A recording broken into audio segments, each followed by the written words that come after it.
Hello and welcome to Sophie & Co. Me, Sophie Shevardnadze. The U.S. governmental shutdown. What is it? A temporary disorder or the symptom of a serious disease? Budget talks are tough in any state as economies struggle to stay afloat among the stormy waves of the global crisis. But is there somebody who benefits from this troubled state of affairs or maybe even controls the winds? In the reality of the global economic slowdown, money still makes the world go round in the circles of vice and lust, political maneuvering and corruption. Is money the source of all evil, or just those who control it? Are banks there to keep the people's wealth, or to steal it? Can any government be called honest? Who runs the economic and political scenes?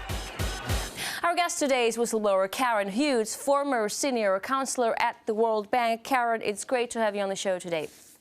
Thanks for having me, Sophie. I'm glad to be with you. So the government shutdown, is the move on the part of the Republicans justified? Is fighting off Obamacare worth all this mess? I think there's something more going on behind the scenes. A lot more, actually. What do you mean? Well, there is a terrible currency problem. We're on the verge of a currency war. The Federal Reserve is printing dollars like there's no tomorrow, and if they keep going, the rest of the world is not going to accept them. As it is, the BRICS countries, Brazil, Russia, India, China, and South Africa, have decided that they're going to finance the trade among these countries with offsets and pay for the difference in gold. And but this how is that connected the right with the move shutdown, for them, though? because the U.S. Congress has been fighting with the presidency because the presidency has been in total contempt, and the highest legal officer of the United States government has also been in contempt of Congress in fighting this international corruption that is ruining the dollar as an international reserve currency. But, you know, economists have been predicting the dollar will fall ever since the crisis in 2008. But the government has managed to keep it afloat. Well, not for long. If you look at what's going on in the gold and other precious metals markets, silver as well, we're headed towards something called permanent gold backwardation. That means that there's a loss in confidence in the fiat currencies that are issued by those private banks. They like to consider themselves as public banks, but they're really owned by private entities. And these currencies are about to crash because they're valueless. That's what always happens to paper currencies that aren't backed by assets. Mm-hmm.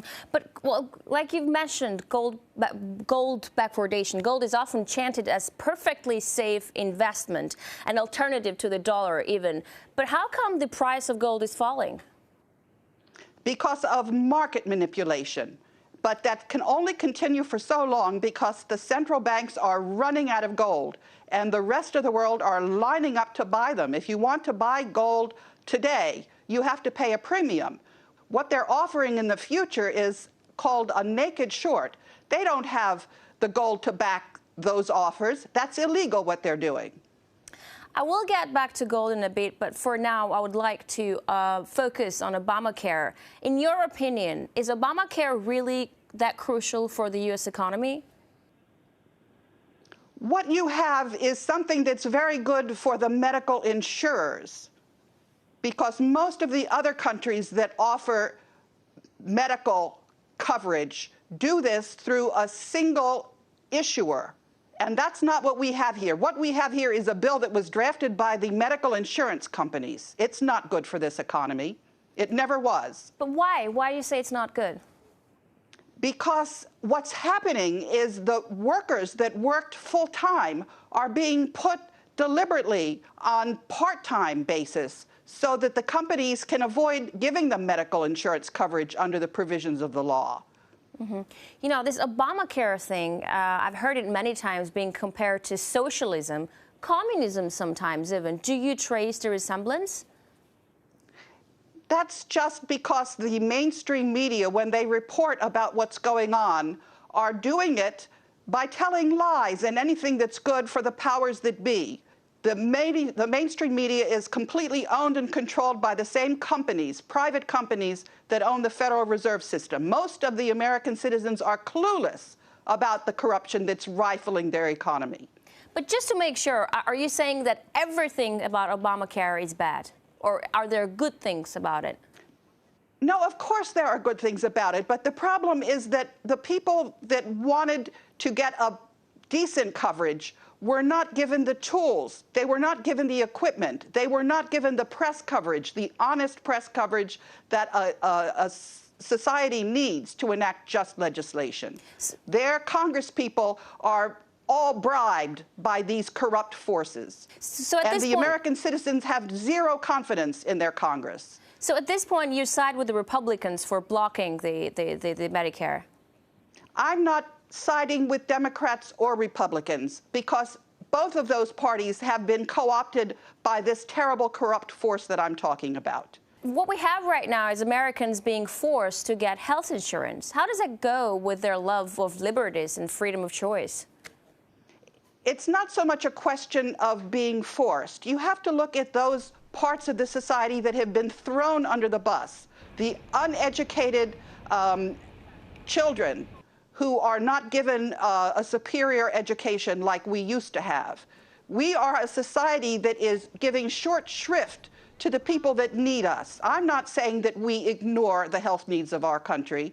I'm saying that we ignore the mainstream media because they are not telling us the truth. You know, I've also heard Obama supporters argue that the American capitalism is on the verge of death in its present form, the way it is existing now, and the social injections, meaning the Medicare and Obamacare, are needed is the only way to reform it or save it. Do you agree or disagree with that? The problem is not with the American citizens. They are a wonderful group. Their values are good. It's just that they're not given the tools that they need to have a just society. They're not given the basic information about what is really going on and who's benefiting from the economies that they're being told. They're being told that they have no money.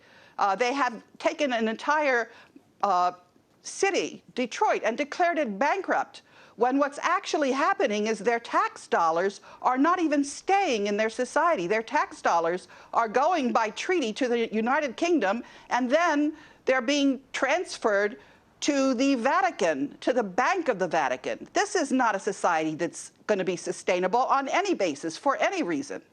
But do you feel like American economy is picking up? Because we hear President Obama saying the shutdown hurts American economy, but at the very sensitive moment when it has just started to catch up. But do you feel like it's catching up, really? Oh, those numbers about the employment are completely fabricated, because they're not counting those people who have given up ever finding a job as unemployed. That's ridiculous. The real rate is just about double what they report it as being. So the American debt looks like a doomed patient. Is there any other possibility for it than just grow into eternity forever? I mean, raising a debt ceiling once or twice a year, what's the problem? The problem is actually, when you talk about debt, that our currency is financed by debt. Our currency is issued by the Federal Reserve instead of the Treasury, it's unconstitutional. When the Federal Reserve System was instituted in 1913, most of the Congress was on break. They sneaked that legislation through. So the debt is there simply for those bankers to put an interest on it and have it grow and compound every year. The debt is a fabrication. It's probably should be repudiated, but it can't be repudiated until you've looked at all of the implications. But do you think it's going to go on and on forever? No, what I think is going to happen is that at the upcoming Bretton Woods meetings on October 9th, the countries of the world, the foreign ministers of the world, are going to sit down and have a rational basis for currency rather than this fiat currency, which is absolutely, what can I say? It makes no sense to anyone but the bankers that are issuing it.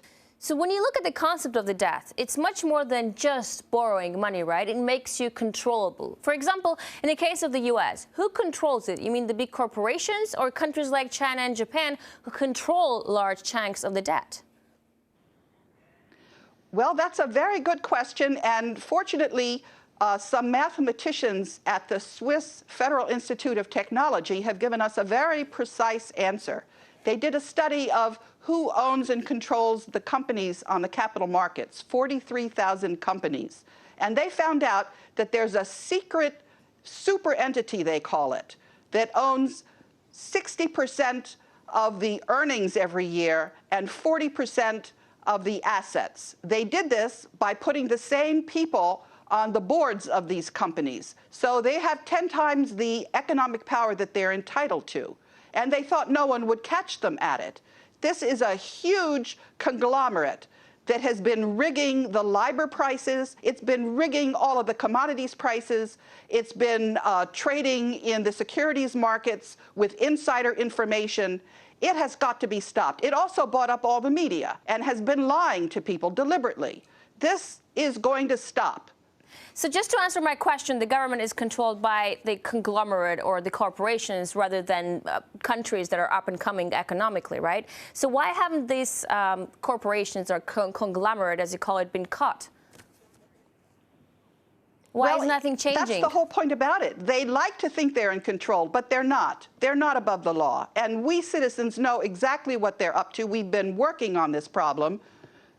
All of the governors of the states have been working on this terrible corruption. So have the attorneys general, so have the sheriffs, and it's not going to continue. The American people are taking back their government, and they are stopping this terrible corruption. Mm-hmm. You know, as of today, United States is a financial heart of the world. And whether it collapses or keeps on going, it's obviously wrong this much power is concentrated in one place.